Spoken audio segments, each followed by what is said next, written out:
आज रायपुर जिले के विकास कार्यों सहित राज्य सरकार की जो महत्वाकांक्षी योजनाएं हैं, आदरणीय मुख्यमंत्री जी के जो फ्लैगशिप प्रोग्राम हैं, उसके इम्प्लीमेंटेशन के बारे में संपूर्ण विभागों की आज समीक्षा करने के लिए समीक्षा बैठक रखी गई थी। ज़िले के सारे अफसरान मौजूद थे।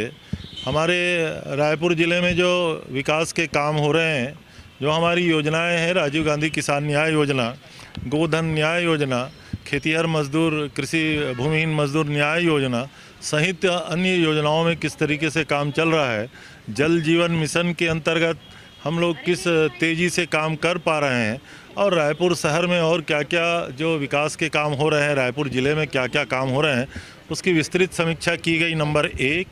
नंबर दूसरा, आदरणीय मुख्यमंत्री श्री भूपेश बघेल जी ने सभी 90 विधानसभा क्षेत्रों में भेंट मुलाकात और दौरा का कार्यक्रम बनाया हुआ है। सौभाग्य से सरगुजा संभाग में अधिकांश विधानसभा क्षेत्रों में हो गया। आज बस्तर संभाग में आदरणीय मुख्यमंत्री जी का विजिट का दूसरा दिन है। आने वाले जून के महीने में रायपुर ज़िले का भी माननीय मुख्यमंत्री जी का कार्यक्रम बनेगा। उसके पूर्व भी उनके विजिट के पहले सारे कार्यों की समीक्षा हमने किया है और हमें खुशी है कि रायपुर जिला प्रशासन और हमारे ज़िले के अधिकारियों ने बेहतर तरीके से काम करने का प्रयास किया है।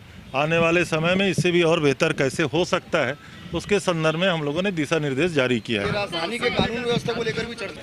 मुझे लगता है कि जिला समीक्षा के बैठक का एजेंडा ये नहीं था, लेकिन इस विषय पे आदरणीय मुख्यमंत्री जी ने निर्देश दिया हुआ है। माननीय गृह मंत्री जी लगातार इसकी समीक्षा कर रहे हैं। कल से भाजपा का चिंतन शिविर, क्या लगता है कि कांग्रेस के चिंतन शिविर के बाद क्या चिंता शिविर ज्यादा? मुझे लगता है कि वो उनका जो चिंतन शिविर है वो देशव्यापी चर्चा करने के लिए है और कांग्रेस ने जो उदयपुर में 3 दिवसीय 9 संकल्प चिंतन शिविर किया है, वो तो स्पष्ट रूप से पूरे देश के कांग्रेसियों को उसका मैसेज दिया गया है। अब भारतीय जनता पार्टी स्वयं सरकार में है, अब वो चिंता करेंगे कि रोज़ डीजल और पेट्रोल और रसोई गैस की कीमत क्यों बढ़ रही है।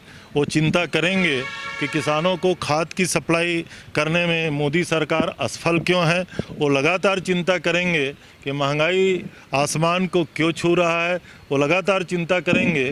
आदरणीय प्रधानमंत्री जी ने अपने वायदे में कहा था, मैं देश नहीं बिकने दूंगा, और रोज़ देश के बड़े बड़े पब्लिक सेक्टर के कारखाने क्यों बेचे जा रहे हैं। अब नारा लगा रहे हैं कि देश नहीं बचने दूंगा। तो मैं ऐसा समझता हूं कि भारतीय जनता पार्टी इसमें चिंता करेगी। मुझे लगता है कि छत्तीसगढ़ के परिप्रेक्ष्य में अगर आपका ये प्रश्न है, तो छत्तीसगढ़ की जनता ने आदरणीय भूपेश जी के नेतृत्व को, और जो हम नारा लगाते हैं, छत्तीसगढ़ की जनता नारा लगाती है, भूपेश है तो भरोसा है, उसको कायम रखा है। सभी 4 उपचुनाव विधानसभाओं के भूपेश जी के नेतृत्व में हमने जीत हासिल की है। और जैसी खैरागढ़ की जीत हुई, पत्रकारों से चर्चा करते हुए आदरणीय मुख्यमंत्री जी से को टारगेट पूछा गया था, तो उन्होंने कहा 71 के बहुमत में है। तो आप समझ लीजिए हमारा टारगेट भी वही है, हमारी योजनाएं भी वही हैं। अब भाजपा लगातार चिंतन कर रही है, उनके राष्ट्रीय नेतृत्व की चिंता है, पर मैं नहीं समझ पा रहा हूं कि भाजपा का स्थानीय नेतृत्व अंतर विरोधों से उबर पा रहा है। ये बायोफ्यूल नीति को जो है छत्तीसगढ़ से भी 30 crore litre ethanol oil company लेगी।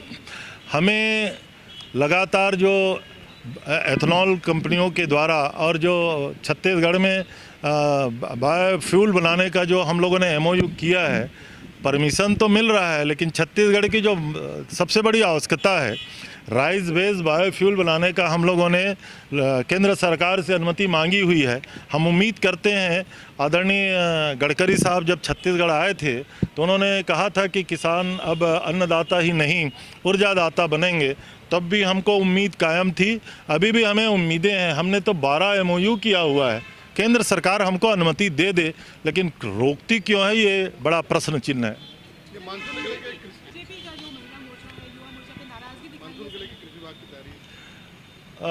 इस बार मानसून लगभग 1 सप्ताह पूर्व छत्तीसगढ़ में आने की संभावना है, ऐसा कहा जा रहा है। कृषि विभाग के पूरे प्रदेश में पूरी तैयारी है। बीज की जितनी व्यवस्था होनी चाहिए, हम सारे सोसाइटियों में बीज भिजवा रहे हैं और किसान एडवांस लिफ्टिंग भी कर रहे हैं। हमारा जो लोन डिसबर्समेंट का जो प्लान है पिछले साल की तुलना में इस साल भी जो ऋण किसान को जो शॉर्ट टर्म लोन दिया जाता है वो प्रायोरिटी से हम इस काम को कर रहे हैं, लोग आगे बढ़ के ले रहे हैं। फर्टिलाइज़र की हालांकि केंद्र सरकार का जो सप्लाई प्लान है उसमें छत्तीसगढ़ को थोड़ी सी तकलीफ़ें हैं, उसके बावजूद भी हम फर्टिलाइज़र उपलब्ध करा रहे हैं। और सौभाग्य हमारा कि छत्तीसगढ़ में हमने जो गौठान योजना प्रारंभ की है गोधन न्याय मिशन के तहत, उसमें लगभग 16 लाख क्विंटल वर्मी कंपोस्ट हमारा किसानों के खेतों में जा रहा है। 5 से 6 लाख वर्मी कंपोस्ट अभी हमारे पास उपलब्ध है, जिसको हम प्राइमरी सोसाइटी के माध्यम से किसानों को दे रहे हैं। कुल मिलाकर आशा ये है कि खेती किसानी की पूरी तैयारी कृषि विभाग और राज्य शासन के द्वारा किया जा चुका है। Thank you. For more news updates, do subscribe, like, share and comment. Clipper 28.